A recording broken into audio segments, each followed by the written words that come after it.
अंधभक्तों की training commando से भी खतरनाक होती है।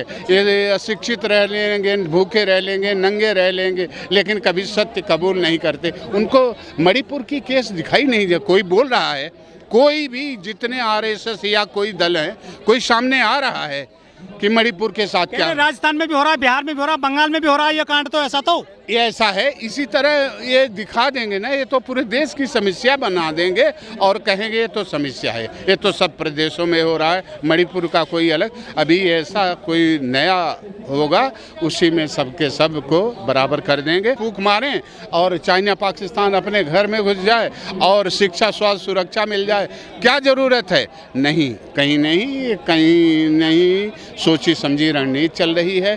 केवल जनता को परेशान करो, गुमराह करो, 2024 से ध्यान भटकाए रहो, जिससे न शिक्षा स्वास्थ्य अमृत बेला, चारों तरफ ढोल बज रहे हैं, नगाड़े बज रहे हैं, जलसा मनाया जा रहा। क्या इसी को अमृत बेला कहते हैं क्या? आदिवासियों को इससे में अमृत नहीं आ रहा क्या? आदिवासी के नहीं, ओबीसी, एससी, एसटी, दलित, माइनॉरिटी किसी के हिस्से में आया हो तो हाथ खड़ा करके बताए भाई, कोई तो सामने आए। उन्हीं अंधभक्तों के हिस्से में आ रहा है। मणिपुर में जिस तरह का नग्न करके ये रक्षक भक्षक बन करके उनके साथ अन्याय अत्याचार हो रहा है, ये बहुत बड़ा दुर्भाग्य है। ये हमारा देश जहाँ नारियों की पूजा की जाती है और जहाँ पर नवरात्र के टाइम या किसी टाइम में इतने कपड़े पहनाते हैं, इतना खाना, इतना मिट्टी के मूर्तियों को करते हैं, वहाँ जिंदा औरतों को नग्न करके बेशर्म, उनको शर्म नहीं है कि ये है वह देश है। एक द्रौपदी के चीर हरण में महाभारत हो गया था। आज कितनी जगह इस तरह होगा मैं बताऊं। अभी पहलवानों का देख लो, उनके साथ क्या बर्ताव हुआ, चाहे किसान, जवान, पहलवान। यह सरकार कहीं न कहीं अपने कहे गए वादों को से फेल हो गई है, इसलिए नाकामियों का भी ये जश्न मना लेते हैं। इनके समय अमृत महोत्सव चल रहा है, अमृत काल चल रहा है। ये ऐसा है मेरे भाई, जिस देश को ख़त्म करना हो वहाँ धर्म को आगे कर दो, अपने आप ख़त्म हो जाएगा। और जिस देश को बढ़ाना है, बढ़ना है, ऊपर उठना है, वहाँ शिक्षित कर दो। आदमी खुद ही, इनके 5 किलो राशन की ज़रूरत नहीं है, वह खुद ही कमा करके अपने बच्चों को पढ़ा लिखा करके, ये यही कह के आए थे शिक्षा स्वास्थ्य सुरक्षा। आज इन पे 9 साल के अंदर में अगर कहीं भी शिक्षा स्वास्थ्य सुरक्षा या कोई ITI या कोई स्कूल, कोई कॉलेज, कोई हॉस्पिटल बनाए हों तो उसको एक गिनती गिना दें कहीं से कहीं। और सिर्फ साजिश और सियासत की तलाश करती है। झूठ, यह सरकार झूठ और बेईमानी की ताकत तलाश करती है। घर की बेटियां सड़क पर इज्जत की भीख मांगती रही, लेकिन यह सरकार, हमारे प्रधानमंत्री आदरणीय दूसरे देशों में जाकर के इज्जत तलाश करते हैं। अभी तो ये मणिपुर एक सैंपल है। अभी तो ये, क्योंकि 2024 मात्र 5-6 महीने बाकी है, जल्दी ही ऐसा होगा कि आपस में जंग लड़ाएंगे कहीं न कहीं। द्रौपदी का चीरहरण हुआ था महाभारत में, तो श्री कृष्ण आ गए थे बचाने के लिए, लेकिन मणिपुर की द्रौपदी को बचाने के लिए पूरे देश में कोई नहीं आया। यही तो दुर्भाग्य है।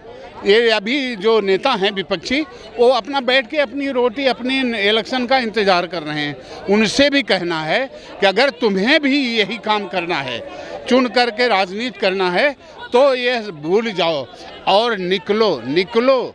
अगर नहीं निकल रहे हो ना तो 6 महीने हैं।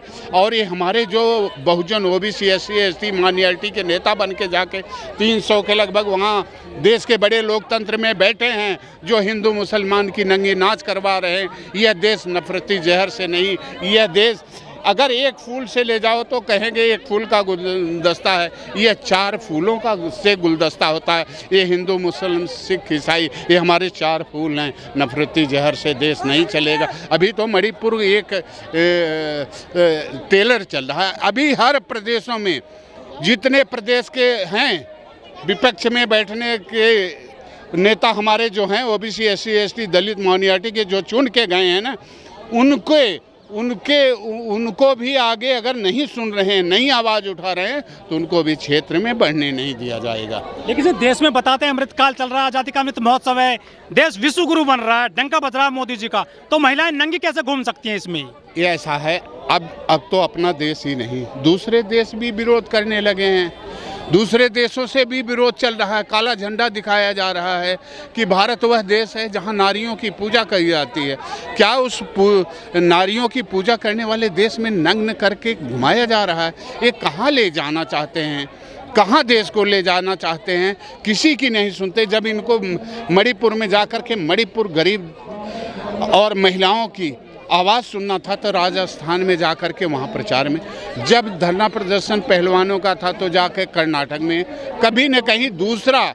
और इनकी जो मीडिया है वो एक न एक नया शुभ को छोड़ देती है। और यह तो मुझे लग रहा है कि केवल और केवल 2024 को इलेक्शन को भटकाने के, नहीं कोई ईवीएम की बात करता, कोई सुरक्षा मानता, कोई स्वास्थ्य मानता। इसलिए मेरे देशवासियों से आह्वान है कि बाबा साहब के बताए हुए विचारों पे चलो, शिक्षित बनो, सुरक्षित रहो, संगठित होकर के अपने हक अधिकार छीना जाता है। लेकिन जो बीजेपी सरकार है देश में, मोदी जी की जो सरकार है, वो कहते हैं बेटी बचाओ, बेटी पढ़ाओ, बेटियों को आगे बढ़ाओ।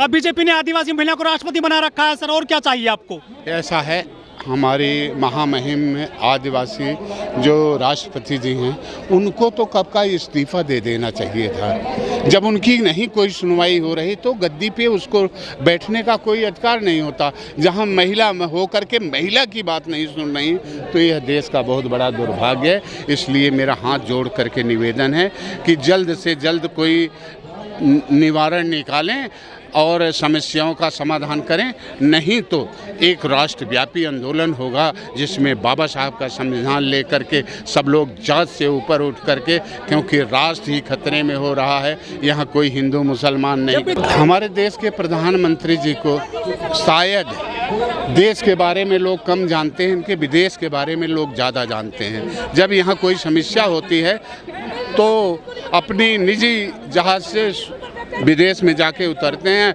और वहाँ भी अपनी स्टेडियम अपना सब कुछ सजवा करके वहाँ तालियां मोदी मोदी की जय जयकार लगवाते हैं। इससे नहीं, देश आज कहाँ है, कहाँ जल रहा है, हर प्रदेश जल रहा है। महिलाओं से और युवा बेरोजगार घूम रहे हैं, शिक्षा खत्म की जा रही। ये ऐसा है, ये अब्दुल टाइट और ये सब टाइट, ये इनका एक IT सेल का फार्मूला है। इसी को करके सिर्फ परेशान करने का काम किया जा रहा है। इसलिए हमारा अनुरोध है कि जल्द से जल्द समस्या का समाधान करो, नहीं तो राष्ट्रव्यापी आंदोलन के। मोदी जी ने कह दिया कि तुमने जो इंडिया बनाया है ना, ये इंडियन मुजाहिदीन इसी में है, और जो ईस्ट इंडिया कंपनी आई थी वो भी इंडिया में थी। इंडिया का नाम आपने इस तरह से यूज किया है। भैया इसमें भी गुमराह कर रहे हैं। इंडिया और NDA दोनों आपस में छोटे बड़े भाई हैं। ये केवल और केवल देश को गुमराह करने का काम किया जा रहा है और कुछ नहीं। 2024 की तरफ किसी का ध्यान न जाए, इसी पे इनका सारा ध्यान लगा है। इसलिए मैं आप सभी को धन्यवाद देता हूं जो हम लोगों की दबी कुचली आवाज़ को देश में फैला रहे हो।